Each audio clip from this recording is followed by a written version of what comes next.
Come on in. Welcome to Addled Out, where we talk all things Survivor. My name is Luke, and today we're talking about Survivor players who smuggled in or stole food from production. The whole starving thing is one of the big challenges of Survivor, so acquiring food in a means outside the game is generally considered cheating.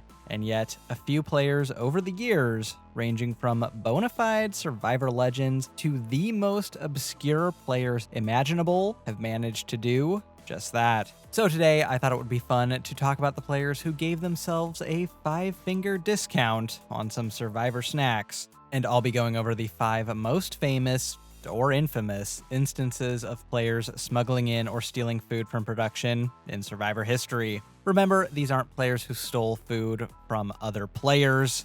That happens all the time. These are players who snuck into production camps to pilfer everything from beef jerky to peanut butter to milk and cheese in their effort to gain a competitive, caloric edge. We'll be going chronologically, beginning in Season 2 and going all the way through the mid-30s. So put on your conveniently hemmed cargo pants, grab some peanut butter and Gatorade, and get cozy in your secret dairy cave, and join me as we take a look at 5 times Survivor players smuggled in or stole food from production.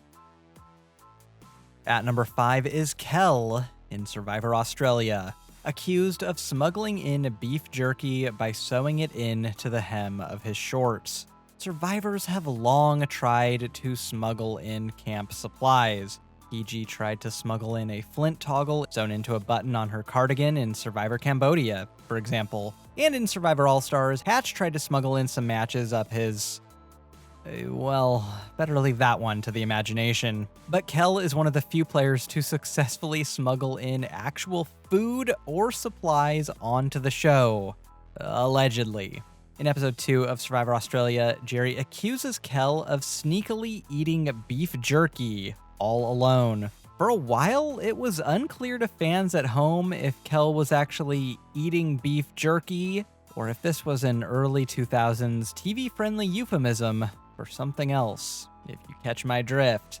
A little beef jerky to calm the nerves before a challenge, huh? Playing a tune on the human didgeridoo? Was he cranking that hog?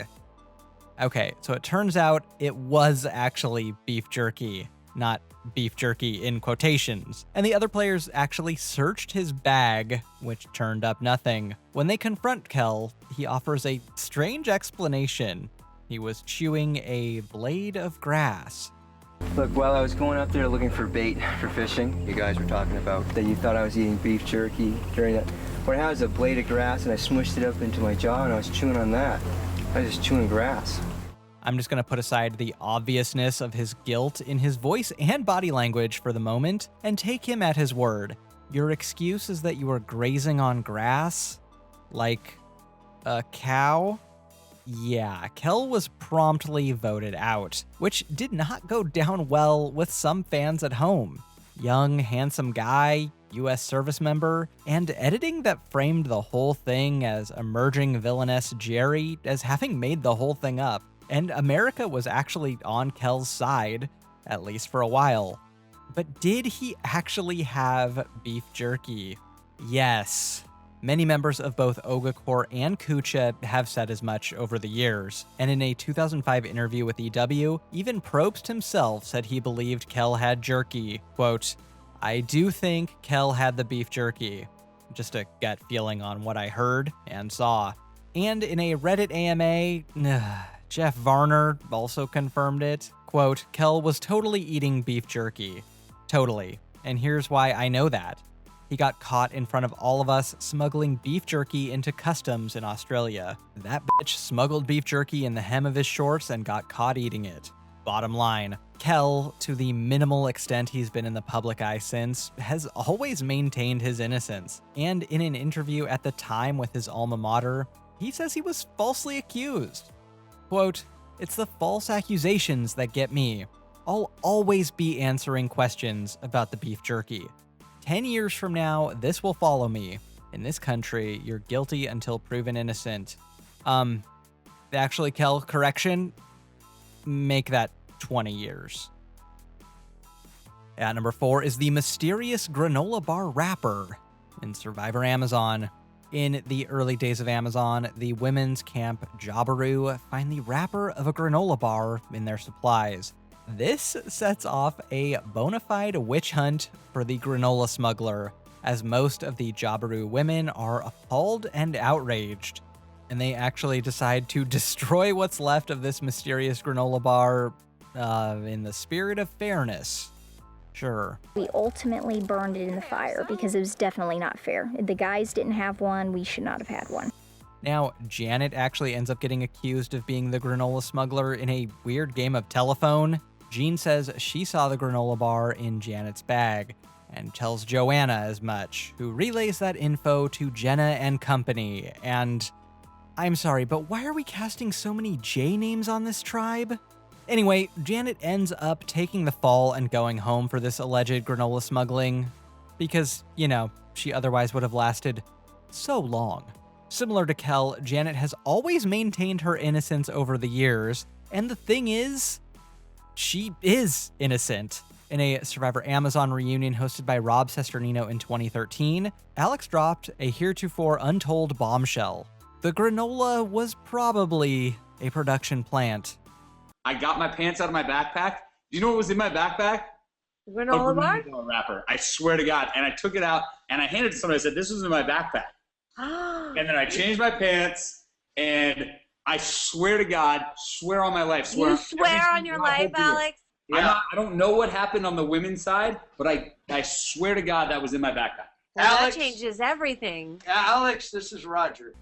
Roger's follow-up question isn't actually important. I just thought it was funny. He felt the need to introduce himself 35 minutes into the roundtable. At worst, one could argue production tried to plant granola bar wrappers in both camps to cause drama. At best, one could argue it was a simple accident, and the granola wrapper simply slipped out of a producer or camera operator's pocket. Either way, the granola incident will go down as one of those great, forever unsolved Survivor mysteries. Like, what would have happened if there was a tie in Survivor Micronesia? What exactly went down between Sash and Jane in Survivor Nicaragua? Or why Candace was a hero? We'll just never know. At number 3 is James, Alexis, and possibly Eric allegedly sneaking into production's camp and stealing food in Survivor Micronesia. Now we are entering the realm of conspiracy theories, but this is one I believe to be at least partially true. After Micronesia, rumors began swirling that James and Alexis broke into a production camp early during the merge portion of the game and stole some food. Sometimes Eric is included in this, too. And because relatively mundane conspiracies simply cannot remain boring over time, it was then tacked on that this is how James and Alexis injured their finger and leg, respectively, sneaking around in the night. And now, to really take this conspiracy to the Alex Jones tier, then it got tacked on that production disqualified these 3 players, but didn't want to just eliminate 1/3 of the merge tribe right then and there, so they orchestrated increasingly outlandish eliminations for them to cover for the disqualifications. Are James and Alexis in the room with you right now? The latter half of this conspiracy is obviously absurd, but the first half is possible, if not probable. The accused trio have not really spoken about this publicly, to my knowledge, but other members of their cast have. Kathy, in her AMA, which, best Survivor AMA of all time, by the way, said, quote, "It was James, Alexis, and Eric who got busted breaking into a production camp. James told me in New York that even while I was still there, they had stolen Gatorades and peanut butter and hid it in the med box. No one told me, I never saw it, and I slugged James in the arm." And Parvati, in her AMA, when asked, gave a cheeky, I'll never tell. Overall, this is one we'll probably never get a clear answer on unless one of the 3 comes clean, but I think it's certainly within the realm of possibility that these fan-favorite players and Alexis snuck into production's camp and ate some peanut butter, especially with other members of the cast hinting or outright saying as much. I mean, Kathy's a reliable source, right? At number 2 is Woo stealing food from production in Survivor Cagayan. Survivor fans who were around at the time will likely remember the mystery of Weasel Woo, which slowly emerged as the season aired, as contestants coyly hinted that fan favorite Woo was not the honorable man portrayed on the show, and was in fact a weasel. These grumblings were a shock. Survivor giving inaccurately heroic edits? They'd never. Exit Press and interviews slowly but surely unveiled a portrait of a weasel, as players hinted that something involving Woo happened off camera, which tainted some players' view of him. I'll just say that Woo wasn't nearly as well liked as he was portrayed to be, and for pretty good reason, said Spencer in a Reddit AMA.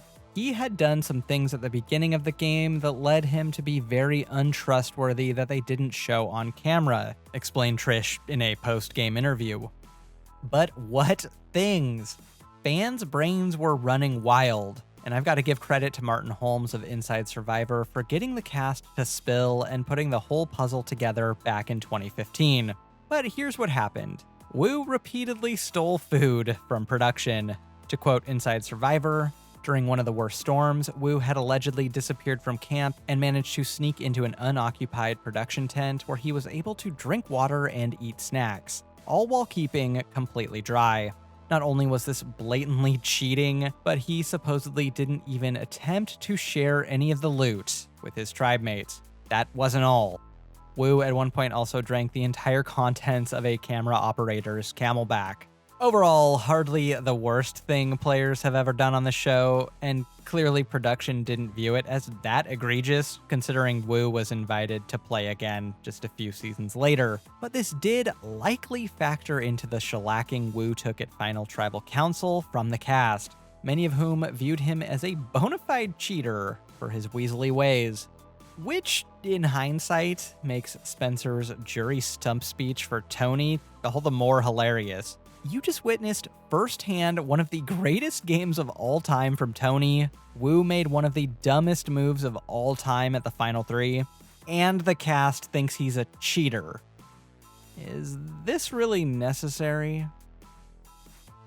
At number 1 is Brad Culpepper stealing food from a hotel mini fridge during a reward in Survivor Game Changers.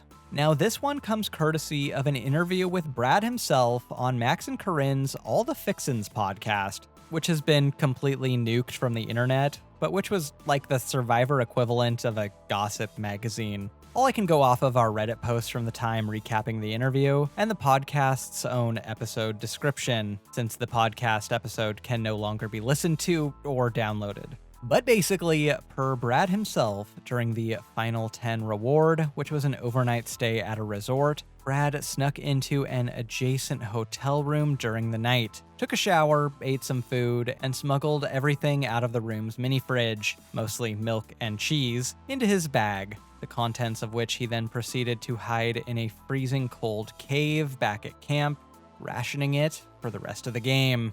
Coincidentally, I'm sure Brad's clutch 5 immunity streak, which got him to the final 3, began shortly after this. Okay, I don't think Brad's secret milk and cheese stash had everything to do with his immunity streak, but it probably had something to do with it. To be charitable to Brad, like Woo, this is pretty blatantly playing outside of the box. Still, I don't really want to crucify the guy that much. His Survivor legacy up to this point was this. You, Brad Culpepper. So, I almost don't blame him for taking any advantage he could get to improve his Survivor stock. Got nothing else for ya. Help me afford groceries so I don't have to steal them like Woo and Brad. Like and subscribe, and I'll get you more Survivor content just like this. Until next time, don't get idled out.